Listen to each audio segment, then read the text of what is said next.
principalmente lo que vamos a hablar aquí en esta exposición, que es, por ejemplo, un accidente de coche, un infarto, una sobredosis.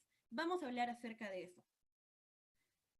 Y tener en cuenta, ya para terminar esta idea general de emergencia, que bueno, una emergencia puede ser de protección civil, por ejemplo, un incendio, y puede también ser una emergencia médica. Estas emergencias usualmente no vienen solas, sino vienen de distinta manera. ¿Se me escucha muy bajo? ¿Podrían confirmarme, por favor? Está bien, doctora, sí se le escucha bien. Ya, perfecto. Ya, y ahora sí vamos a hablar acerca de emergencias médicas, que es lo que el tema de ahora. Las emergencias, usualmente podemos confundir esos dos términos, ¿no? Emergencias y urgencias. Y es importante, a pesar de que probablemente la mayoría de los de aquí conozca cuál es la diferencia, siempre es importante recordarlo. Una emergencia, según el Ministerio de Salud, acá vamos a utilizar 3 fuentes para definir qué es emergencia.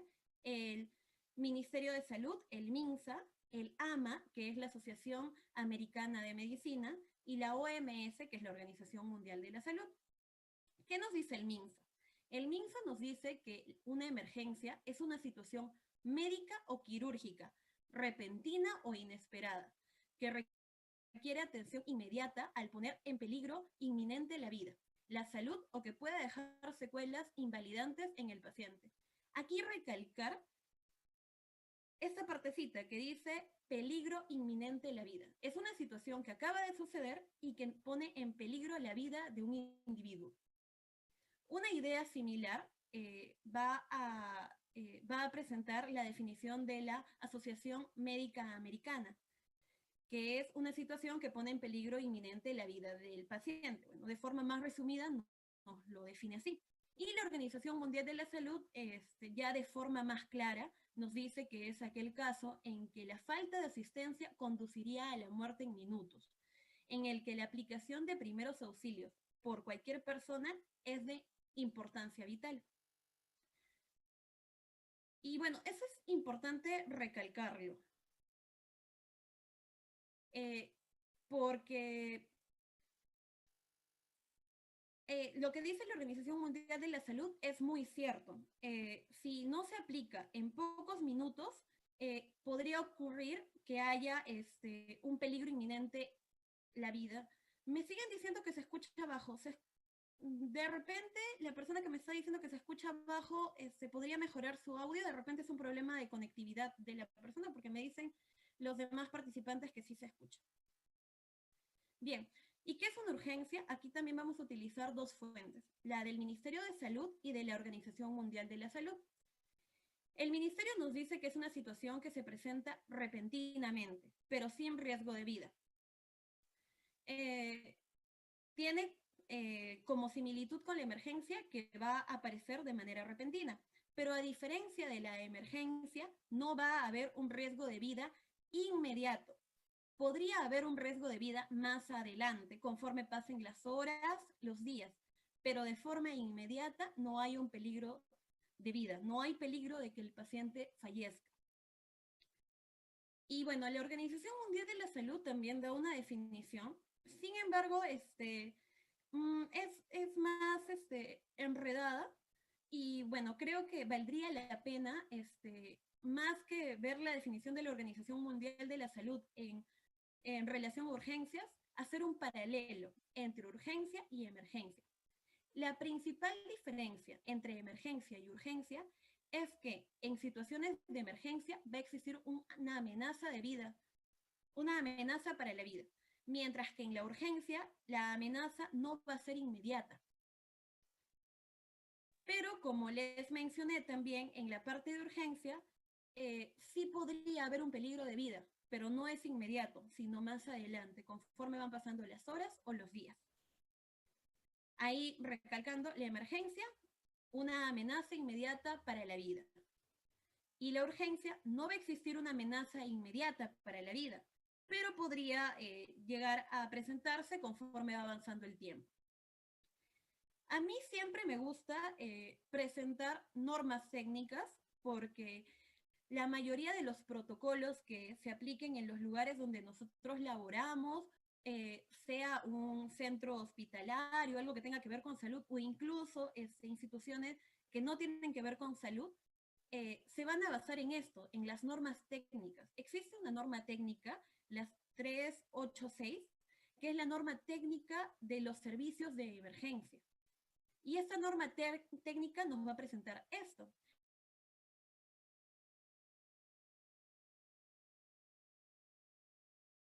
Muy bien. Cuando nosotros vamos a emergencia, no atienden a todos de forma inmediata o por orden de llegada, dado que se va a atender primero a la persona con un problema mayor y que esté más próximo a presentar algún tipo de complicación.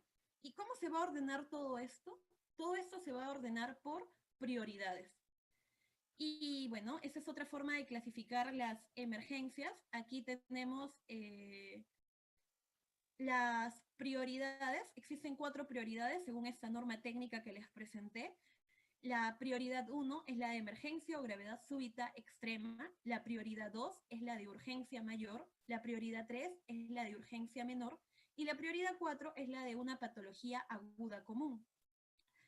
A veces en emergencia nosotros vemos que hay personas que simplemente con un resfrío y con un poco de miedo van a emergencia y que piden ser atendidas inmediatamente. Y sin embargo, no van a ser atendidas de forma inmediata porque este resfriado común, por ejemplo, entraría dentro de la categoría de patología aguda común. Y como vemos en la descripción de esta prioridad, son pacientes sin compromiso de funciones vitales ni riesgo de complicación inmediata. Esta es la prioridad, la menor prioridad. La prioridad número 3 es la de una urgencia menor. Y aquí el paciente no va a presentar riesgo de muerte ni de secuelas invalidantes, pero sí va a meritar una atención en tópico de emergencia, teniendo más o menos un tiempo de mayor o igual a 20 minutos. Como ustedes pueden ver acá, incluso el tiempo que tiene que esperar un paciente en emergencia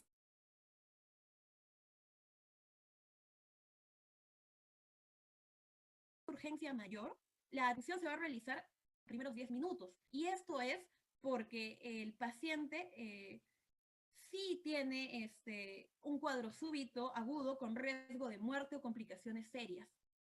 Y la prioridad 1, que ya encaja más con la definición que hemos dado de emergencia, son pacientes con alteración súbita y crítica del estado de salud, en riesgo inminente de muerte, por lo cual ellos al llegar a emergencia van a ser atendidos de forma inmediata.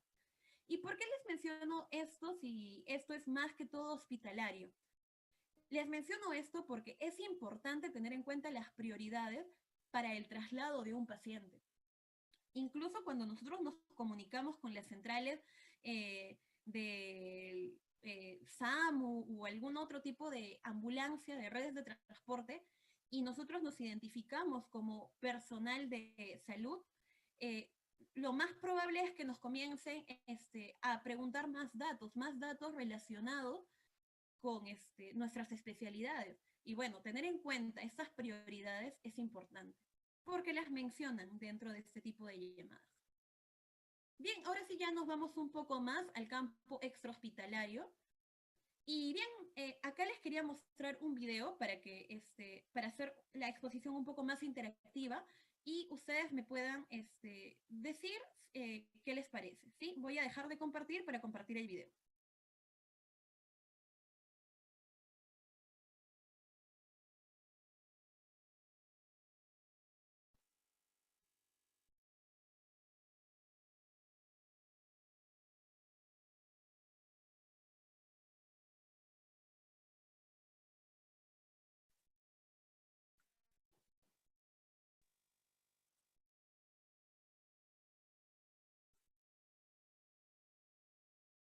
Me dicen por favor si se escucha y si lo están viendo.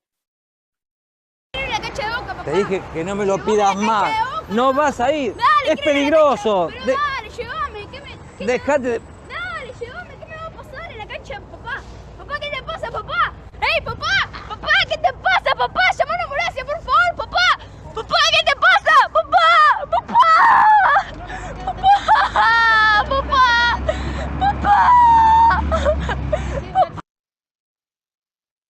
Bueno, ustedes, como acaban de ver en el video, es un video bastante corto, pero bien explícito, nos muestra un poco acerca de cómo es que ocurren las emergencias, ¿no? Acá vemos a un padre y a un niño que están caminando por la calle y que de forma súbita e inesperada, ninguno de los dos tenía ninguna razón para pensar que eso podía suceder, ocurre un desvanecimiento del padre. ¿Qué harían ustedes ante una situación así? Si fueran el niño o si fueran una de las personas que está expectando esto. Bueno, les dejo esto como reflexión y si alguien quiere compartir lo que haría, sería muy interesante para que podamos comentarlo, pero bueno, ya les dejo como opción a ustedes.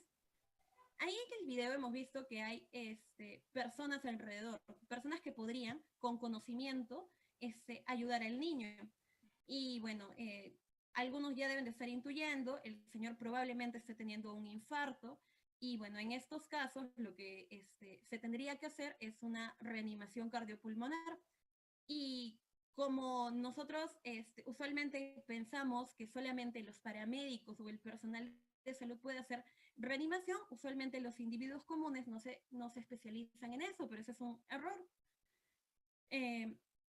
No sé si ustedes hayan visto en las redes sociales, a veces muestran a los niños aprendiendo esto, y eso es muy importante, porque la atención prehospitalaria no va a estar siempre asociada a un paramédico, sino también a las personas comunes que están fuera de estos ámbitos. Y es importante nosotros tener conocimientos básicos para poder actuar frente a una emergencia, dado que como actúen las personas que están alrededor, va a impactar directamente en la vida de ese individuo, en la sobrevida, en si vive o muere, o va a afectar en la calidad de vida que tenga la persona después de este accidente.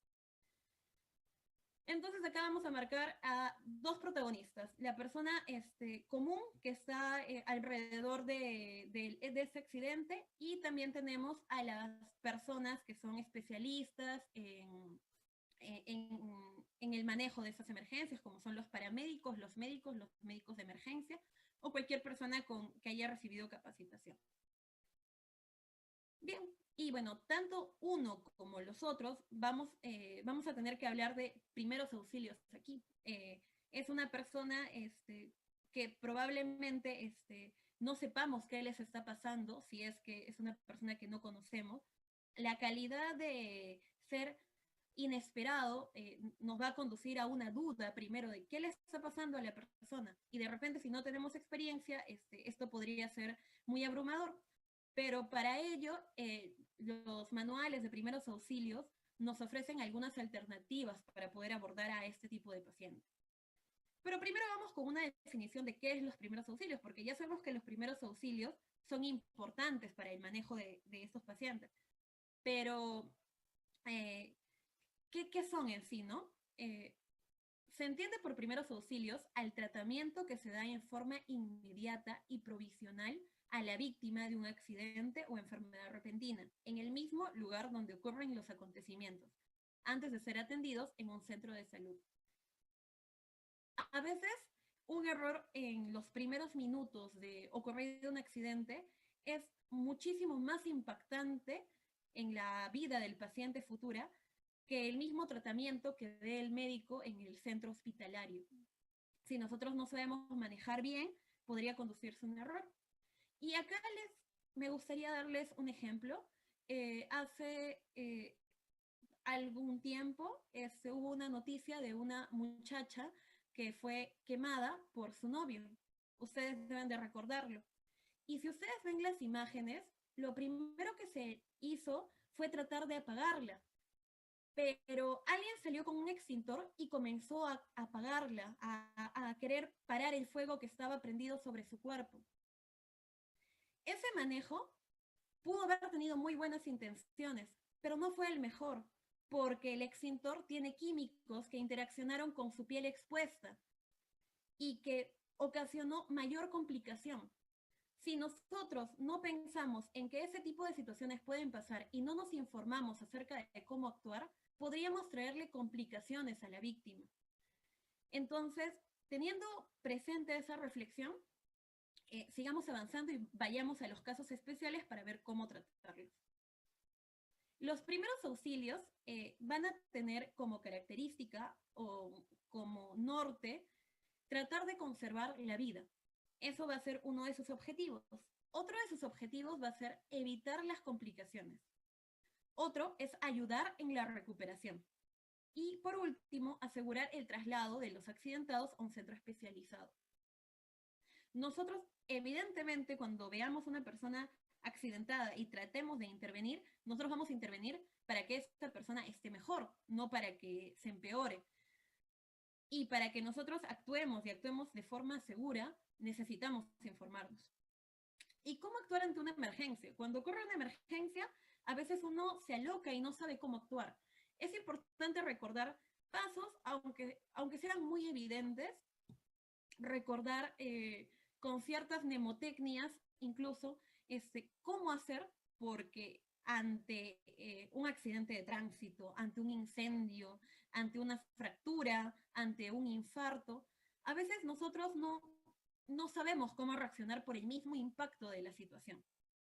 Entonces, recordemos aquí cómo actuar en una emergencia. Aquí les pongo una mnemotecnia llamada PAS para recordar cómo tenemos que hacer. Cuando ocurre una emergencia, nosotros recordamos esto, PAS. ¿Qué es lo primero que tenemos que hacer? Es protegernos. Segundo, activar el sistema de emergencia. Y tercero, socorrer a la víctima. Ahora, ¿por qué protegernos? ¿Qué significa protegernos? ¿De qué manera nos podemos proteger nosotros si la persona que evidentemente está en peligro es la persona accidentada, no nosotros? ¿A qué se refiere esto? Bueno, eso se refiere a que el escenario, el lugar donde ocurrió el accidente, tiene que ser seguro para nosotros. Más adelante les voy a presentar una diapositiva en la cual hay una reflexión. Nadie puede ayudar a una persona accidentada cuando está muerta. Si nosotros no nos protegemos primero a nosotros, nadie va a poder ayudar a esa persona que está en peligro. Determinar la seguridad de la escena quiere decir que nosotros nos fijemos si no hay peligro inminente para nosotros. Por ejemplo, si a la persona le cayó un objeto pesado y ha sufrido un aplastamiento, podría caer otro objeto pesado. Tenemos que mirar hacia arriba y ver que no haya nada colgando para que no nos caiga a nosotros. Si es que le ha caído un balazo, tenemos que ver que la persona que le tiró un balazo no esté por ahí cerca y no nos pueda dañar a nosotros también. Si ha sido un accidente de tránsito, verificar que no haya otro automóvil que pueda atropellarnos a nosotros. Eso es proteger la seguridad del escenario. Como segundo parámetro, nosotros tenemos el A, que sería activar el sistema de emergencia. Les voy a presentar varias opciones para activar el sistema de emergencia. En el Perú podemos contar con el SAMU, con los bomberos, con ambulancias particulares. Dependiendo del tipo de emergencia, nosotros podemos elegir a quién llamar, ¿no? De forma general se llama el SAMU, ahí indica el número 116, pero existen otras opciones. Y como tercer punto, la S, socorrer a la víctima. Y ahí vamos a hablar un poco más acerca de casos especiales, porque si una persona se está infartando, no va evidentemente a requerir el mismo socorro que una persona que ha sufrido una obstrucción de la vía aérea, lo que comúnmente se le llama atragantamiento.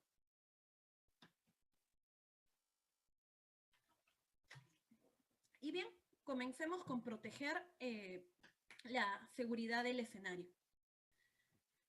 Miren ustedes, aquí hay un muchacho que ha visto de que ha ocurrido un accidente en moto. El individuo que manejaba la moto está tendido sobre la pista. Y bueno, él ya está pensando cómo actuar, ¿no? Primero, apagar la moto, porque usualmente cuando hay estos accidentes la moto está prendida y eso también representa un peligro. Segundo, llamar a un sistema de emergencia y tercero, acercarse a la víctima. Eso es lo que él está pensando. No necesariamente está bien lo que está pensando, pero es lo que él está pensando para ayudar a ese individuo. Aquí lo primero que tiene que hacer es asegurarse que la escena esté segura. Y si él va inmediatamente a apagar la moto, lo más probable es que lo atropelle el carro verde que está ahí atrás. De ahí la importancia de nosotros ver cómo está la escena. Y si, bueno, él con muy buenas intenciones va y hace esto, ya no va a haber un herido, sino dos. Entonces, tener bastante cuidado con esto, verificar que la escena sea segura para nosotros. Y acá hay unas recomendaciones muy puntuales. Tenga en cuenta siempre su propia seguridad antes de actuar. 2. Recuerde que su seguridad es primordial, es lo más importante. No se exponga ante el peligro. Un socorrista, una persona que quiera ayudar, muerto, no podrá brindar ayuda. Su propia vida es valiosa. Deténgase siempre unos segundos para evaluar la situación. Su seguridad es fundamental. Ahora, esta evaluación de la situación tiene que ser en segundos. No puede ser tampoco que nosotros nos tardemos demasiado en esto. Verificar que no hayan objetos que estén pendientes, que no haya nada que pueda dañarnos y ya actuar, ¿no? Y eso se haría una evaluación en segundos. En general, utilice todos sus sentidos al momento de evaluar posibles riesgos para usted mismo y para la víctima. ¿A qué se refiere? A que nosotros escuchemos si hay algún peligro, que nosotros utilicemos la vista, todos los sentidos posibles. Y que nos preguntemos, ¿qué pasó? ¿Cómo pasó? ¿Qué más puede pasar? Y en base a eso nosotros podamos tomar una decisión. Ahora, eso es lo primero. Y nosotros al evaluar la situación vamos a poder nosotros ver si vamos a poder evaluar en qué situación se encuentra el paciente. ¿Y cómo nosotros podemos ver en qué situación se encuentra el paciente? Mediante sus funciones vitales. Sus funciones vitales nosotros conocemos: frecuencia respiratoria, frecuencia cardíaca, estado de conciencia, son las principales y las que les he puesto aquí. El estado de conciencia se refiere a si el paciente responde o no responde. Y como les voy a presentar más adelante, hay diversas escalas que nos van a ayudar a ver si el paciente, cuál es su estado de conciencia. La escala de Glasgow, por ejemplo, que muchos deben de conocer, que bueno, es una evaluación del 3 al 15 y que nos indica qué tan conectado con el entorno está y que nos va a ayudar también con el manejo. Hay muchas guías que nos hablan de que si está por abajo del 10 tengo que hacer tal cosa, o de repente ustedes han escuchado por abajo del 8 entubar. Dependiendo de las guías, nosotros vamos a poder actuar y para esto existen parámetros como la escala de Glasgow o como otras escalas que les voy a mostrar.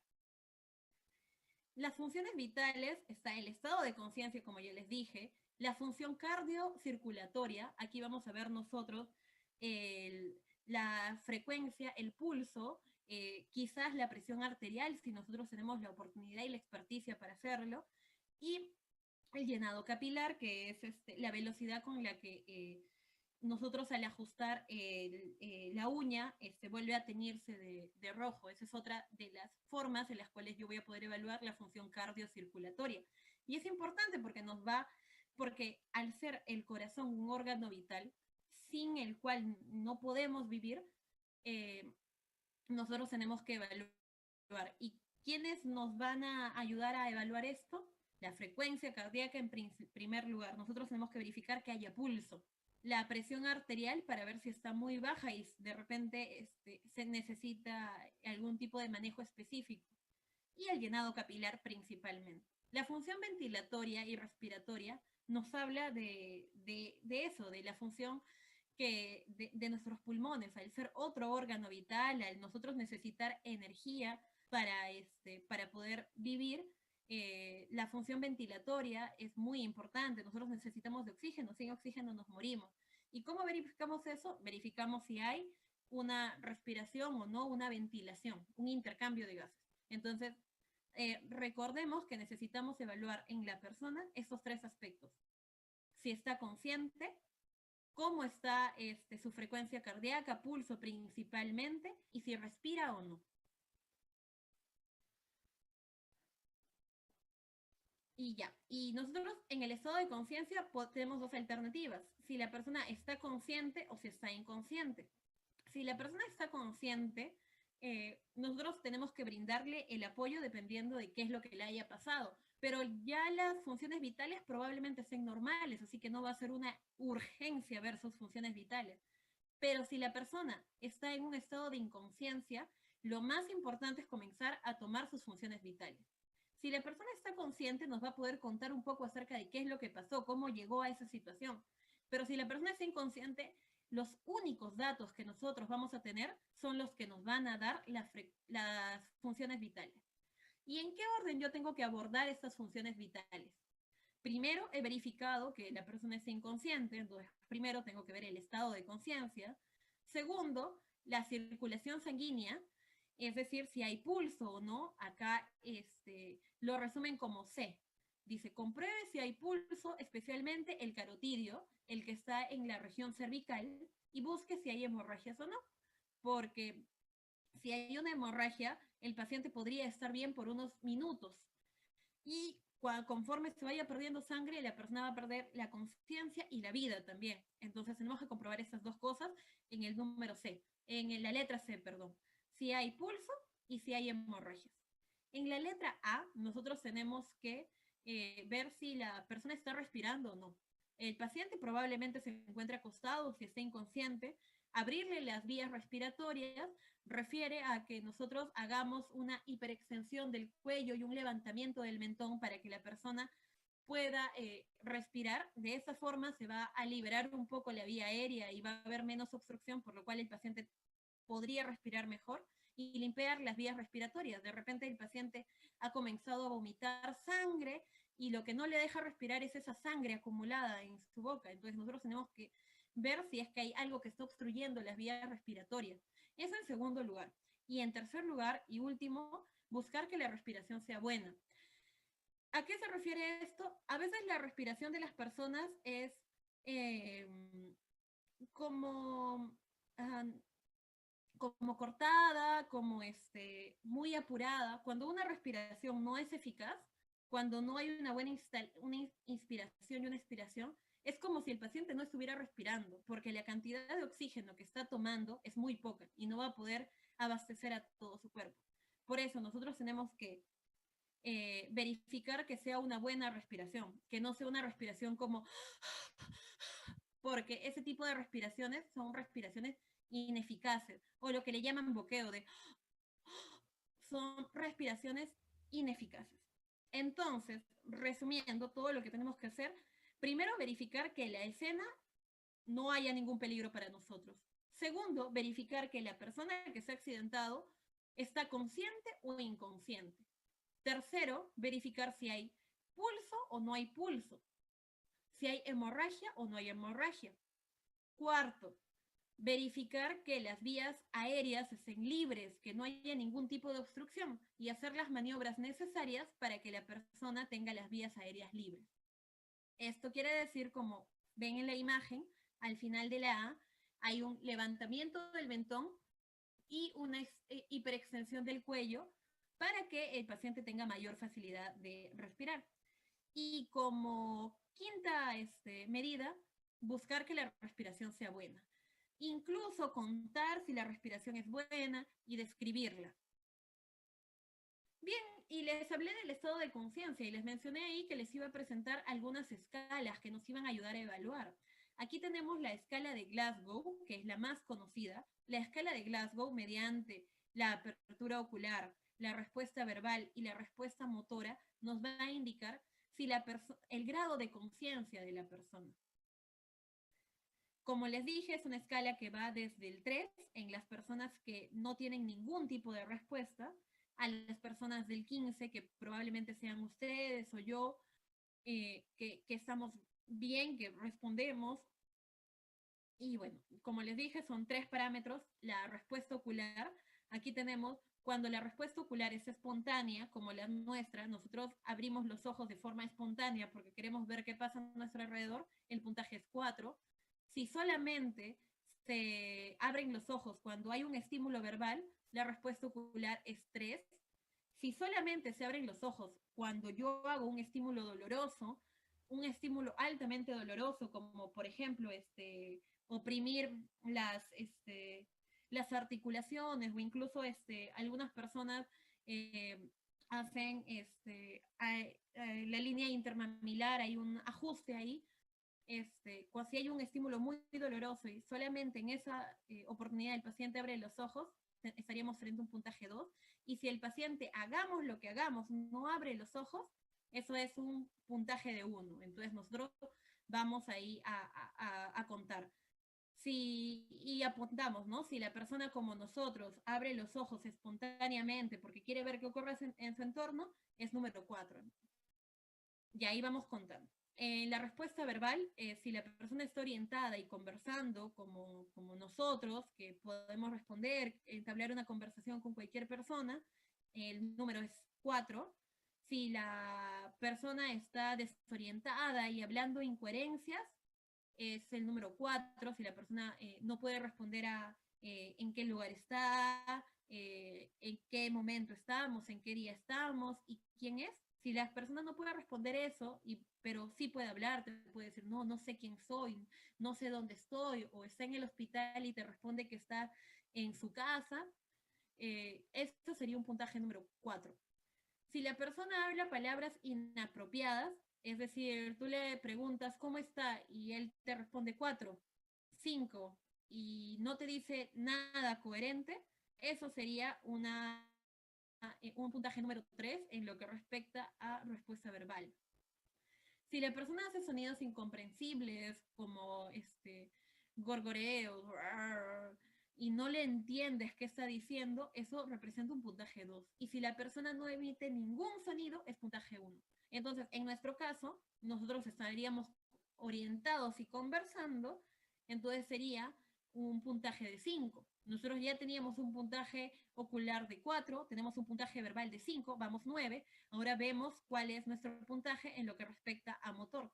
Si la persona obedece órdenes verbales como levanten la mano y levantan la mano sin ningún tipo de problema, eso es un puntaje número 6. Si la persona solamente se mueve cuando hay dolor, cuando yo le genero algún tipo de dolor, solamente se mueven de esa manera, el puntaje es 5.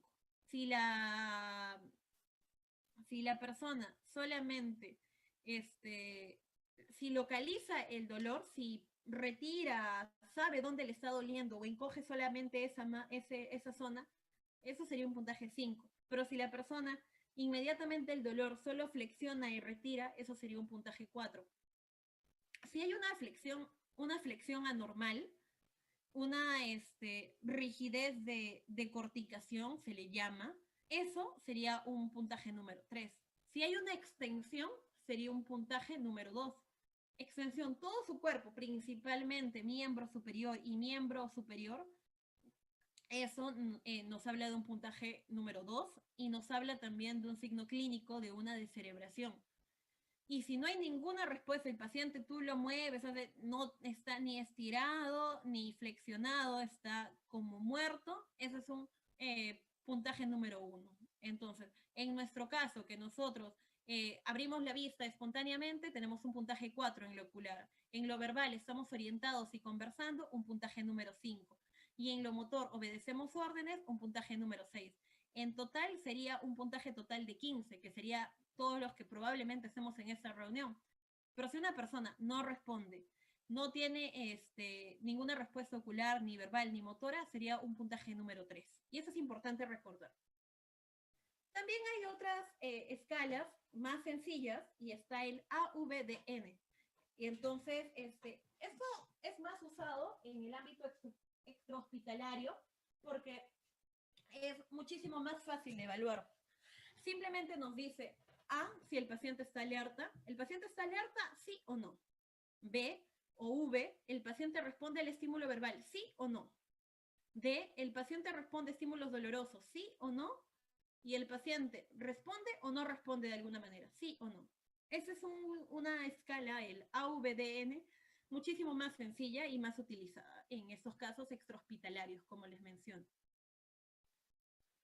Entonces, ya como conclusión de esta parte de la evaluación tanto de la escena como del paciente, recomendaciones generales: nunca actúe de forma precipitada. Así evitará convertirse usted también en una nueva víctima. No movilice al accidentado a menos que sea absolutamente necesario. ¿Y por qué no lo vamos a movilizar a menos que sea absolutamente necesario?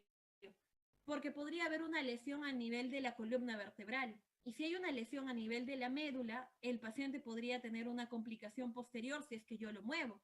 ¿Y qué complicación sería eso? Que el paciente después no pueda mover las extremidades, tenga una lesión medular. Y dependiendo de la zona en la que se haga la lesión medular, el paciente podría no volver a caminar nunca.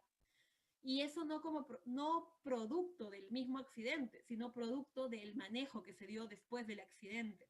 Entonces, no movilizar a una persona que está herida, a menos que sea absolutamente necesario, es muy importante. ¿Y cuándo va a ser absolutamente necesario? Ustedes más o menos deben de estar pensando, por ejemplo, si es que está en una carretera y vienen más carros y no se puede parar el tránsito, entonces yo lo tengo que mover, es necesario que lo mueva porque si no lo van a atropellar. Solamente en casos absolutamente necesarios se va a mover al paciente. Y miren, acá la tercera recomendación nos dice, no movilice a la víctima si sospecha de lesión de la columna vertebral. Si la persona se ha caído de altura, no movilizarlo. Tomar en cuenta las recomendaciones que les voy a dar más adelante para inmovilizar zonas y así movilizarlos. Ustedes de repente trabajan en trasladando pacientes, ustedes saben que se tiene que colocar un collarín, que se tiene que colocar una férula vertebral para que no haya una movilización innecesaria del paciente y no haya una complicación. Entonces eso vamos a tratar de explicarlo más adelante mediante un video también para que sea bastante didáctico y ustedes lo puedan entender. Nunca ofrezca bebidas ni comida a la persona que está accidentada. La persona puede estar pidiéndote agua y puede tener quizás un trastorno en el cual tú le das agua y malogras el tratamiento que se le pueda dar al paciente más adelante. Como dice acá, no pueden beber con normalidad. De repente tienen, o tú le das comida y el paciente tiene que ser intervenido de emergencia y va a haber ahí una cierta complicación. Es mejor que los pacientes accidentados no coman ni beban por el momento, hasta que se controle la emergencia. Es primero su vida a la sensación de hambre o sed.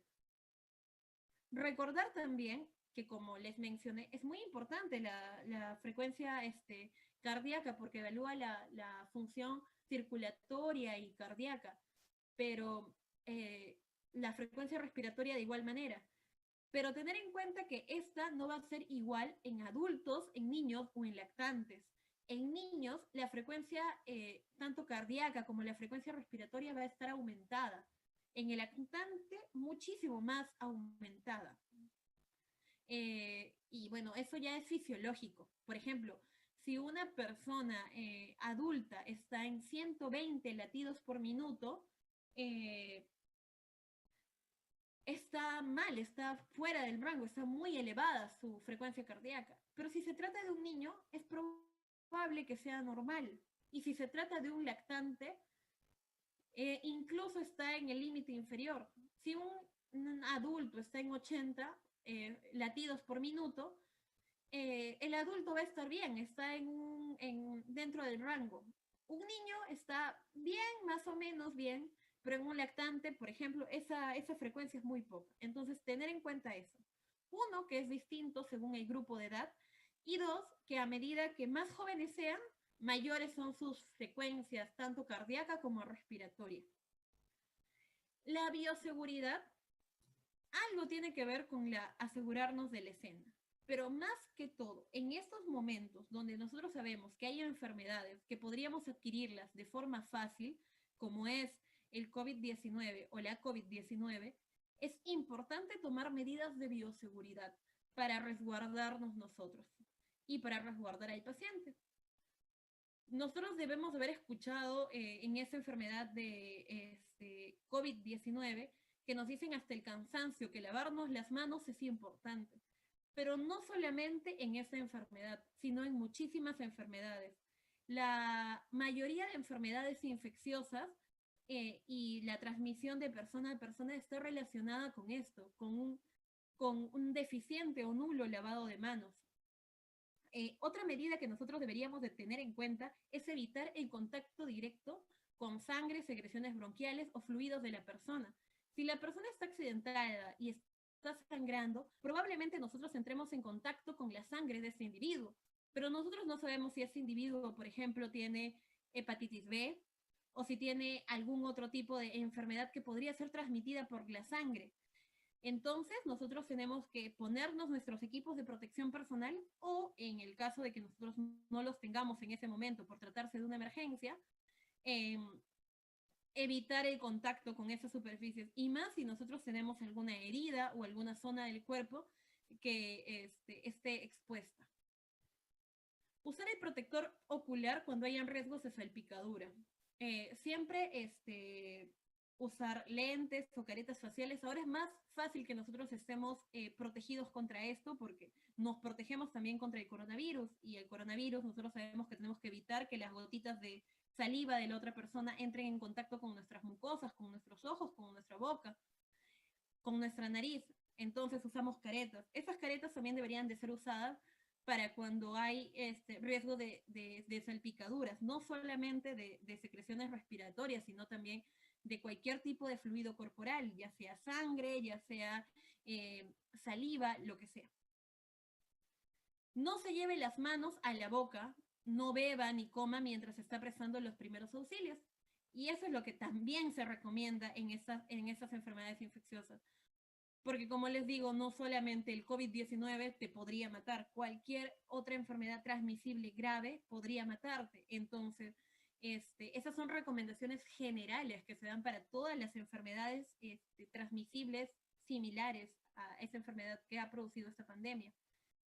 Y bueno, dependiendo de el lugar donde se encuentre, nosotros vamos a tener disponibles batas de plástico, cubrebatas, vamos a tener botitas descartables, vamos a tener estos mamelucos, los respiradores, los lentes, los guantes, que nos van a ayudar a que nosotros podamos evitar el contacto con estos fluidos corporales o con cualquier tipo de líquido o fluido que pueda contaminarnos.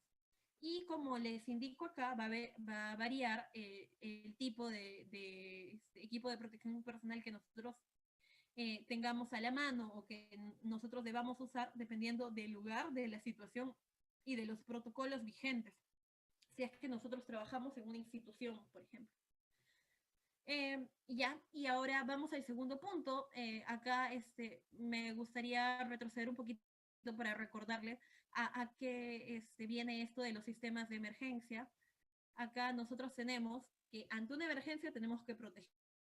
Ya sabemos cómo protegernos a nosotros y cómo proteger a la víctima. Ahora vamos a hablar de cómo activar el sistema de emergencia, porque si bien es cierto, nosotros le vamos a dar los primeros auxilios, necesitamos también que más adelante el personal especialista, el médico emergenciólogo, el médico de cuidados intensivos, también dé el soporte necesario. Entonces, nosotros vamos a tener que activar el sistema de emergencia. Y para activar el sistema de emergencia, de forma general a la población se les da este número, ¿no? El 116. Pero hay otras opciones que nosotros tengamos, y para esto he utilizado la plataforma digital única del Estado, donde nos agrupa distintos números con los cuales comunicarnos en caso de emergencia. Si la emergencia es, por ejemplo, una emergencia de violencia contra la mujer o su entorno familiar, ahí nosotros tenemos el número que estaría indicado para nosotros. Si hay una denuncia contra violencia familiar y sexual, hay otro número. Si nosotros tenemos una emergencia que implique la actuación de la policía, también tenemos el 105. En Salud Nacional para casos sobre coronavirus, ahora que es tan importante esta enfermedad, 107. Si nosotros tenemos un accidente en carretera, si necesitamos la intervención de la policía de carretera, 110. Infosalud 113, Defensa Civil 115, los bomberos 116 y la Cruz Roja 266-0481. Es importante recordar estos números y hacerlos recordar también a todas las personas que estén en nuestro entorno, porque quizás nosotros seamos las víctimas en un futuro y esas personas podrían ayudarnos a nosotros o a otras personas. Es importante que todos conozcamos estos números y a pesar de que esto es básico, es importante recordarlo. Y evidentemente no podríamos nosotros mencionar los sistemas de atención médica móvil sin mencionar el SAMU, que es el Sistema de Atención Médica Móvil de Urgencia, y que opera, como ustedes ven, en todas las regiones, y es el 106. También hay otras ambulancias disponibles que da la plataforma digital única del Estado, que es la alerta médica, la clave médica, el sistema médico móvil de urgencias, el SAMU, y las ambulancias de salud, que es 117. Entonces, tener en cuenta y recordar, ¿no? Principalmente el 106, si es que nosotros no nos encontramos en una postura de paramédico, por ejemplo, ¿no? Y no podemos llevar a la víctima. Si no podemos trasladar, tenemos que llamar a alguien que sí lo pueda hacer.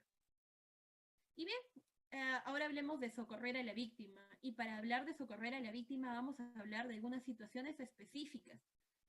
Y dentro de todas esas situaciones específicas, probablemente una de las más importantes sea esta, la de un infarto, la que hemos visto, la de una parada cardíaca, donde el pulso es o ineficiente o nulo, y nosotros tenemos que aplicar un RCP, una reanimación cardiopulmonar. Y para eso también hay pasos. Aquí vamos a hablar un poco acerca del RCP, que sería uno de los casos específicos que nosotros tenemos, cuando hay ausencia de pulso o ausencia de respiraciones y nosotros necesitamos dar un soporte a estas personas. Lo primero que tenemos que hacer es comprobar la respuesta. Y esto nos recuerda a lo que ya habíamos hablado. Comprobar la respuesta, ver si el paciente está consciente o inconsciente. Si el paciente no nos responde o nos responde, igual tenemos que activar el sistema de respuesta. Es decir, llamar a personas que puedan venir a trasladar al paciente, sea el SAMU u otras personas, ¿no? Comprobar la respiración y el pulso. Yo voy a comprobar si el paciente está ventilando y si tiene pulso o no. Hemos mencionado que preferentemente se tiene que tomar el pulso carotidio. Vemos en la imagen de la derecha a una persona evaluando el pulso carotidio del individuo que está extendido en la camilla. Y vamos a hablar un poco acerca de esto, ¿no? De cómo comprobar el pulso y las respiraciones, dado que son muy importantes para nosotros poder evaluar la condición de un paciente. Primero, confirmar si hay respiración y si es normal. Hemos dicho que respire es importante, pero que respire bien, no que jadee o boquee. Si solamente hace, está haciendo una respiración ineficaz y esa respiración es como que no estuviera dándose. Es una respiración ineficaz que podría conducir también a la muerte. Entonces nosotros tenemos que considerar en esos casos que la persona no está respirando. Examinar el pecho para ver si hay movimiento. ¿Nosotros qué podemos hacer? Podemos acercar nuestra mano, nuestra mejilla, para ver si hay expulsión de aire, sea en la nariz o en la boca, principalmente la mano, ¿no? Porque en estos casos que es tan complicado lo del coronavirus, nosotros no podemos estar acercando nuestro rostro porque habría peligro de que la persona pueda botar saliva y pueda llegar a nuestra boca, a nuestros ojos y pueda haber un contagio. Pero nuestra mano la podemos acercar para ver si está botando aire por la nariz o por la boca, o podemos quedarnos mirando el pecho para ver si hay un movimiento. De repente la persona está moviendo su pecho y así también podemos detectar que hay respiraciones eficaces. Y eso se tiene que hacer de forma muy rápida, entre 5 a 10 minutos, a 10 segundos, perdón, todo tiene que ser en segundos, porque 5 a 10 minutos sería demasiado. Si es posible, compruebe el pulso. Se realiza al mismo tiempo que la respiración. O sea, mientras yo me voy fijando de que el paciente si está respirando o no, también comenzar a ver su pulso, a ver en paralelo, para disminuir el tiempo y actuar de forma más eficaz. Entre más rápido yo comience un RCP en caso de necesitarse, mejor pronóstico tiene esa persona. Y Y bueno, el pulso también se tiene que comprobar, principalmente el carotidio, como les digo, el que se encuentra en la zona del cuello, tiene que ser de 5 a 10 segundos. Entonces, como máximo yo me tengo que demorar unos 20 segundos, como máximo, para ya comenzar. Yo saber si la persona está con sin pulso y sin respiraciones, si la persona está de esa manera, ya comenzar mi reanimación cardiopulmonar. O de repente sí respira, pero no tiene pulso, también comenzar con las compresiones. Y si tiene pulso, pero no respira, comenzar con las ventilaciones externas. Si no hay pulso a los 10 segundos, vamos a iniciar la reanimación cardiopulmonar, empezando con las compresiones torácicas. Acá les voy a indicar cómo tienen que ser esas compresiones torácicas y les voy a pedir acá que estén atentos y que si tienen alguna duda me la hagan, porque explicar esto de forma virtual es un poco complicado, pero lo vamos a intentar para que ustedes tengan la mejor base y que puedan actuar. Tener el conocimiento de esto, lo tienen que tener presente, puede ser la forma de que ustedes salven la vida a la persona que ustedes quieren o incluso a una persona externa y salvarle la vida a él y a toda su familia. Si hay pulso, inicia la ventilación. O sea, si hay pulso y no hay respiración, nosotros tenemos que iniciar una ventilación de rescate. Una respiración cada 5 a 6 segundos y comprobar el pulso cada 2 minutos. Y una nota, ¿no? A veces nosotros cuando no tenemos experiencia podemos estar en duda, uy, no estoy seguro si hay pulso o no, no estoy seguro si hay ventilación o no. ¿Qué nos dice la Asociación Americana de Corazón, que es el ente que hace las guías para estos soportes vitales avanzados? ¿Qué nos indica? Nos dice que se tiene que iniciar un RCP incluso cuando nosotros no estemos seguros. Dice, si no estás seguro de la presencia del pulso, si tú tienes dudas, iniciar los ciclos de compresión, ventilación es lo indicado. Las compresiones, aunque no sean necesarias, son menos perjudiciales que no proporcionarlas cuando no sea necesario. Es decir, si yo me equivoco y la persona sí tiene pulso, no le voy a hacer tanto daño como que yo hubiera acertado al decir que no tiene pulso y a iniciar las compresiones. O sea, las ventajas de iniciar compresiones, así esté en duda, son mayores. Entonces, iniciar. Si yo tengo dudas o no hay pulso, iniciar las compresiones. Ahora, se inicia con las compresiones y luego con la ventilación. Esto probablemente no coincida con todas las fuentes, pero lo que ustedes tienen que buscar al consultar una fuente de reanimación cardiopulmonar, por ejemplo, es ver la fecha en la que ha sido actualizada. Antes se indicaba que primero se tenía que hacer las ventilaciones y luego las compresiones. Ahora se recalca que se tienen que hacer primero las compresiones y luego las ventilaciones. Esto siempre y cuando estemos hablando de adultos y de adultos normales. Las compresiones. Dado que vamos a comenzar con las compresiones en caso de que el paciente no tenga pulso, es importante que nosotros hablemos un poco más de ellas y sepamos cómo tienen que ser. Se debe tomar en cuenta que hay una variedad de situaciones. Puede ser que yo esté solo y o que haya una persona más. Puede ser que ninguno de los dos estemos capacitados para hacer compresiones o puede ser que alguno de nosotros esté capacitado. O puede ser que la persona tenga experiencia o no tenga experiencia para hacer esas compresiones. Entonces, las situaciones en las cuales se va a presentar esas emergencias van a ser muy diversas. El tipo de víctima puede ser un niño, puede ser un adulto, puede ser una persona con algún tipo de discapacidad, con algún tipo de malformación incluso.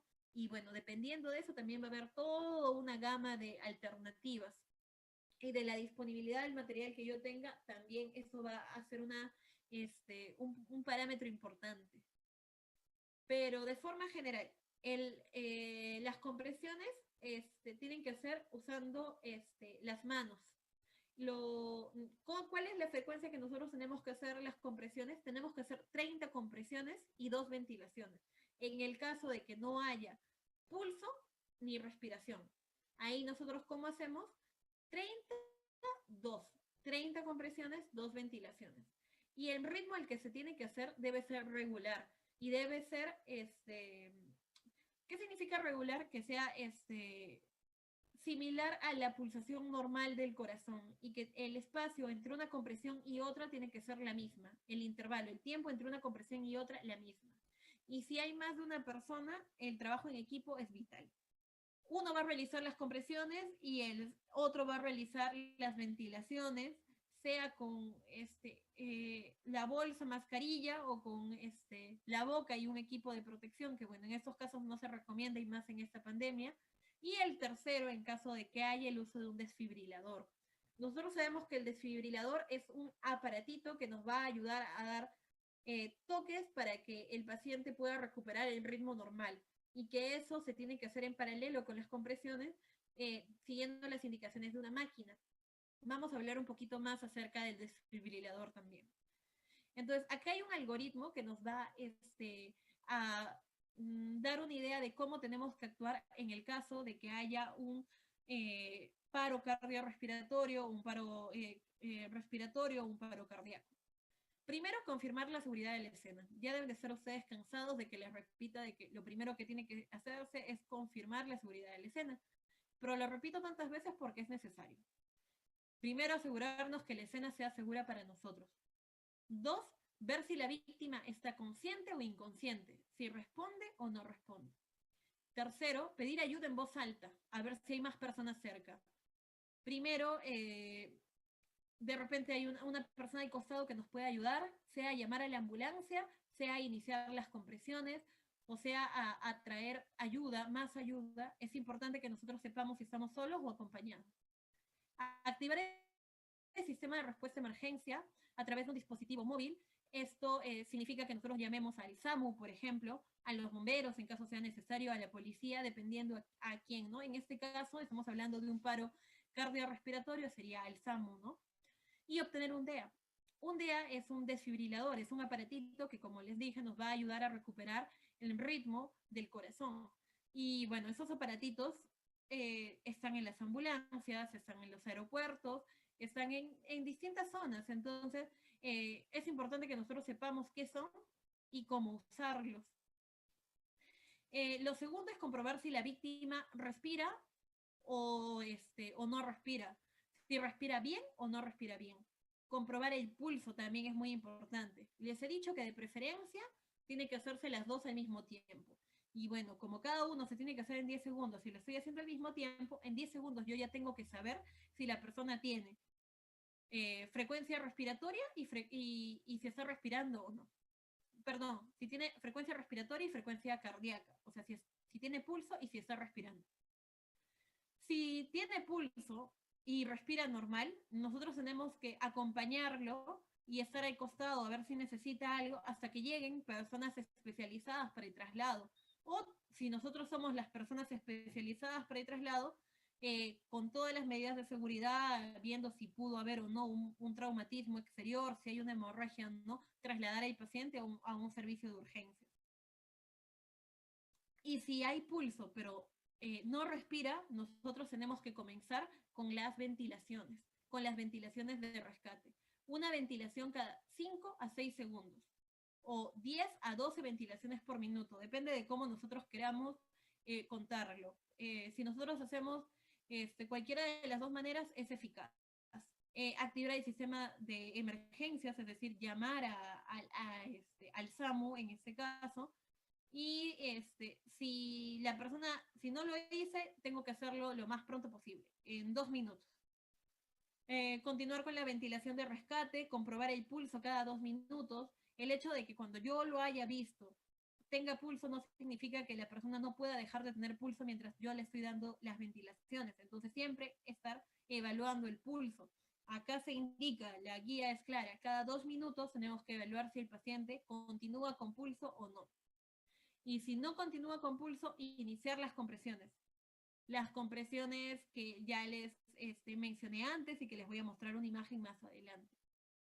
Si se sospecha la presencia de sobredosis o de opiáceos, se va a tener que administrar los medicamentos necesarios, los antídotos para esto, ¿no? En caso de que sea sobredosis de opiáceos, por ejemplo, que es frecuente a nivel de Norteamérica, administrar naloxona es una buena opción, ¿no? dependiendo del protocolo que tenga la región en la que ustedes estén o la institución en la que estén laborando.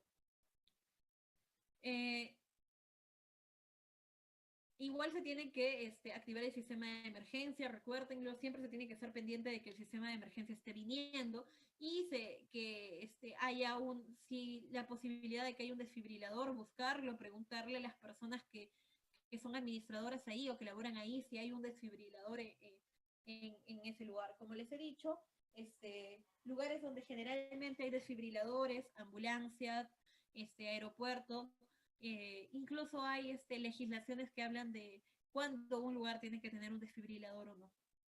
A veces aquí se malogra o no, pero bueno, es más frecuente verlo en otros países. Entonces, recordemos nuevamente, si no hay pulso, comenzamos con las compresiones. Si no hay ventilación, comenzamos con la ventilación. Si no hay pulso ni ventilación, comenzamos con las 30 compresiones, 2 ventilaciones. 30 compresiones, 2 ventilaciones. Utilizar el DEA tan pronto sea posible. Es decir, si yo estoy comenzando mis 30 ventilaciones, le han dado 2 ventilaciones y estoy en mi compresión número 15, detenerme para que el DEA pueda actuar. Entonces, el DEA es un aparatito que nosotros al conectarlo al paciente me va a indicar, va a evaluar el pulso del paciente y me va a indicar si va a necesitar una descarga o no. El desfibrilador es automático. Eso quiere decir que yo no tengo que hacer nada más que ponérselo al paciente para que el mismo aparato me diga si va a requerir una descarga o no va a requerir una descarga. ¿Cuáles son las características de las compresiones que nosotros tenemos que hacer? Son estas. Miren ustedes bien las imágenes. Ahí vemos una persona que está realizando las compresiones. Vemos que está utilizando el peso de su cuerpo para hacer la compresión. La postura es muy importante. Tener los brazos rectos también es muy importante. Como ven, el talón de su mano, la parte de la palma de la mano, la parte inferior, es la que está en contacto con el esternón. El esternón o al tercio inferior del esternón, ahí tiene que hacerse la compresión a la altura del corazón. Mantener la espalda recta, la espalda tiene que estar recta y arrodillarse al lado de la víctima para que haya mayor fuerza.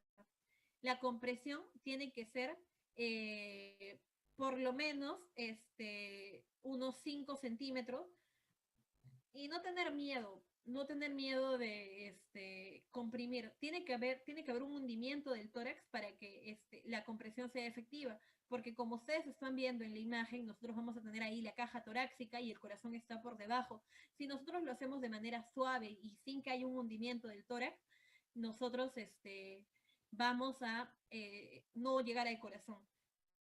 Pero también tenemos que tener en cuenta de que tampoco debemos exagerar, ¿no? Aunque es más frecuente que las personas se equivoquen al hacerlo muy despacio que al hacerlo muy fuerte, de todas maneras tener en cuenta de que tiene que haber por lo menos 5 centímetros y en caso de los niños 1/3 de su tórax. Empezar las compresiones. Bueno, antes de continuar me gustaría recalcarles de que también es importante que nosotros tengamos en cuenta que el RCP que les estoy indicando es en adultos, no en niños. En niños, y especialmente en lactantes, en menores de 8 años, se tienen que seguir otras indicaciones. Empezar las compresiones en los 10 segundos, identificarse el paro cardíaco. Eso hemos hablado, primero identificarse el pulso y respiración, y en los 10 segundos comenzar el RCP si es que es necesario. Se tiene que comprimir rápido y fuerte. Yo les he dicho que tiene que ser regular. ¿Y qué tanto? Tienen que haber 100 a 120 compresiones por minuto, cada minuto. La profundidad, ahí lo indica, en adultos tiene que ser al menos 5 centímetros, en niños tiene que ser 1/3 de la profundidad del tórax, o aproximadamente 5 centímetros, y en lactante igual, 1/3 de su tórax. Se tiene que permitir también que cuando haya la relajación, se tiene que expandir el tórax. A veces la persona queda sujeto en compresión, y ahí no estoy dando un buen masaje cardíaco. Se tiene que expandir nuevamente todo el tórax. Comprimo y dejo que se estire nuevamente. Así tienen que ser. Y todo eso se tiene que hacer 100 veces en un minuto. Realizar ventilaciones eficaces quiere decir que yo voy a hacer 30 compresiones y 2 ventilaciones. Tengo que si nosotros vamos a utilizar esa mascarilla que se utiliza con el ambú, tengo que hacer que haya un correcto sellado para que haya una ventilación, y nosotros vamos a ver que si hay una ventilación eficaz, el tórax se va a levantar por sí solo cuando estoy haciendo las ventilaciones. Y también es importante evitar una ventilación excesiva, porque una ventilación excesiva está más asociada a un mal pronóstico que una ventilación deficitaria. Y bien, en una parte de la exposición les mencioné que era importante liberar la vía aérea. Cuando nosotros hablamos de liberar la vía aérea, nosotros es que pongamos al paciente en una posición correcta para que, por ejemplo, cuando el paciente está inconsciente, su lengua cae y a veces eso es lo que está obstruyendo la vía aérea. Entonces, ¿qué tengo que hacer? Tengo que levantar su mentón, retroceder su frente para que el cuello esté estirado y la lengua ya no esté caída y sobre el epiglotis. Se tiene que inclinar la cabeza con la elevación de la mandíbula, como lo ven ahí. Eso es un paso importante. Como ven, puede haber una ventilación boca a boca, que bueno, ya está un poco desfasada y más en este contexto, a menos que haya protección. Sí hay protectores cuando hay ese tipo de requerimientos de ventilación boca a boca, pero en estos momentos es muy, muy complicado encontrar. A veces las personas no tienen ese equipo de protección y pueden quedar contagiados. Es más eficaz esta mascarilla con esta conexión a una bolsa de respiración, en lo que se conoce como ambú, y bueno, mediante el sellado, mediante la mascarilla, poder hacer las ventilaciones. Como les dije, para que una ventilación sea buena, se tiene que verificar que el tórax esté elevado. La técnica es que nosotros lo sujetemos y que no se escape aire. Como ven, la mano de la paramédico ahí está en forma de C sobre el mentón, con los 4 dedos a la altura del mentón. Su mano está en forma de C. Su primer dedo y su segundo dedo, o el dedo pulgar y el dedo índice, están formando una C sobre la mascarilla. Eso es importante para que haya una mejor sujeción de la mascarilla. Es importante también que la persona que esté dando la ventilación se encuentre en la cabecera del paciente para que sea más fácil que pueda realizar bien las ventilaciones. Bien, y como les mencioné también, se habló del desfibrilador, que cuando nosotros estamos ante un paro cardíaco y nosotros estamos haciendo las compresiones, se tiene que buscar un desfibrilador, porque eso va a aumentar el pronóstico, va a mejorar el pronóstico del paciente. Es un equipo pequeño, como lo pueden ver en la imagen, ligero, portátil, que va a poder identificar cómo es el ritmo de la persona, si es un ritmo normal o es un ritmo anormal. Y si es un ritmo anormal, si precisa una descarga o no. No todos los ritmos anormales van a requerir una descarga. Y el desfibrilador automático tiene la ventaja que nosotros solo con colocar esos electrodos que ven ustedes en el pecho, va a poder identificar si la persona necesita o no una descarga, y lo va a hacer automáticamente, te va a dar indicaciones la máquina. Ahora, si ustedes se preguntan cómo colocar esos electrodos que ven ahí, no hay ningún problema. Todos los desfibriladores vienen con una indicación, como ven ahí adelante del pecho de ese simulador, de ese muñeco, de ese tórax, ven unas imágenes, ahí les va a indicar dónde colocar el desfibrilador, y es muy sencillo, muy intuitivo. Si es que identifica un ritmo que requiere una descarga, les va a indicar que ustedes se alejen y que se va a proceder con la descarga, y eso va a ser automático y muy eficiente.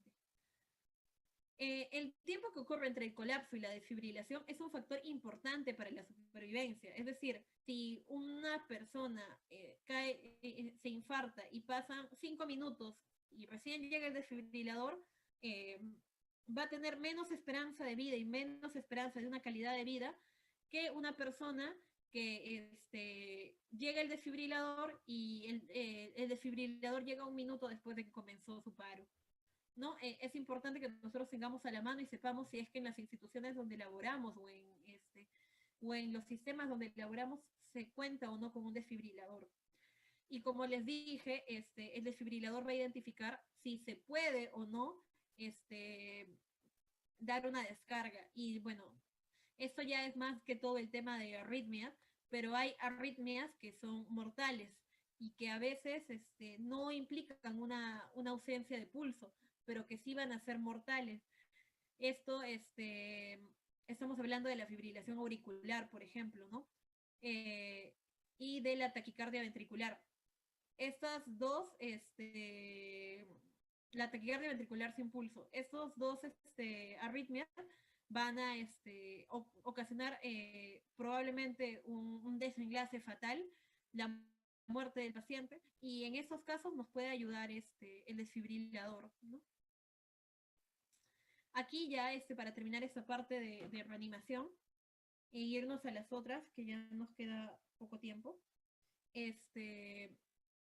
acá un resumen para que ustedes sepan cómo actuar, ¿no? En el caso de que haya dos personas, en 10 segundos verificar si hay pulso y respiración. Después, si no hay pulso, comenzar con las compresiones. Y si no hay pulso ni respiración, 30 compresiones, 2 ventilaciones. 30 compresiones, 2 ventilaciones. Y no olvidar buscar el DEA para que en el momento de que el DEA llegue, se le coloque el paciente y el DEA pueda actuar, ¿no? Ahí el DEA incluso nos va a decir continúe con las compresiones. Entonces, es importante también saber que el DEA nos va a dar indicaciones que nos van a ayudar a mejorar el pronóstico del paciente. Y siempre estar alerta de que lleguen los sistemas de emergencia, ¿no? Otra emergencia muy usual es la obstrucción de la vía aérea y muy específica también. ¿Cómo actuar frente a una obstrucción de vía aérea? Primero es dejar que el paciente tosa todo lo que necesita toser, ya que el reflejo de la tos es un mecanismo de defensa que podría llegar a expulsar el cuerpo extraño.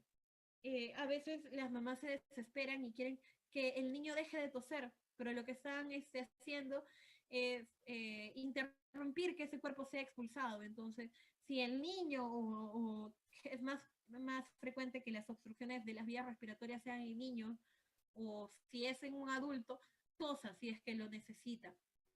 Observar que siga tosiendo hasta que expulse el cuerpo extraño. No golpear la espalda. A veces las personas automáticamente comienzan a golpear la espalda mientras la persona está tosiendo, ya que podría producir una obstrucción completa, porque yo podría ocasionar una presión innecesaria en el tórax y podría introducirse más el cuerpo extraño. Y la maniobra de Heimlich, que nosotros sabemos que es una maniobra